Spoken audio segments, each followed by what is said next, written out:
আজকের এই কেকটা কমপ্লিট করার পর অ্যাস্থেটিক একটা লুক দিচ্ছিল। তো আজকে যে কেকটা দেখতে পাচ্ছ এটা ছিল আমার দিদির বার্থডের জন্য। এটা জুন মাসে ওর বার্থডে ছিল, সেদিন আমি করেছিলাম। আর এই ডিজাইনটা অনেক দিন ধরে আমার গ্যালারিতে সেভ ছিল, এটা খুবই ট্রেন্ডিংয়ে চলছিল এক সময়। তো আমার কাছে যেহেতু অর্ডার আসছিল না, তাই আমি ভাবলাম ওর বার্থডেতেই করি।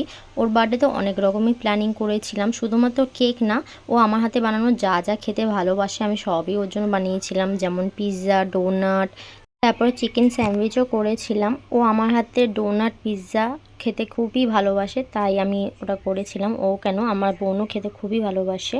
আর আমি কিন্তু ডোনাট, পিৎজারও অর্ডার নিই, তোমরা যারা অর্ডার করতে চাও তাহলে কিন্তু অর্ডারও করতে পারো।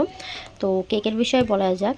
কেকটা আমি প্রথমে পুরো হোয়াইট ক্রিম দিয়ে কোট করে নিয়েছি, দেখতে পাচ্ছি। তারপর একদম পাতলা একটা পিঙ্ক কালারের লেয়ার দিয়ে তারপর আমি হাফ কোট করেছি। এরপরে একটা সাইড দেখো সব আমি পিঙ্ক কালারের হার্ট দিয়ে দিয়েছি।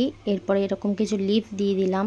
আর পিঙ্ক আর হোয়াইটের মাঝখানে যে বর্ডারটা, ওখানটায় আমি কিছু সুগার বল দিয়ে দিচ্ছি। উপরেও দেখো ছোট ছোট সুগার বল দিয়ে দিয়েছি।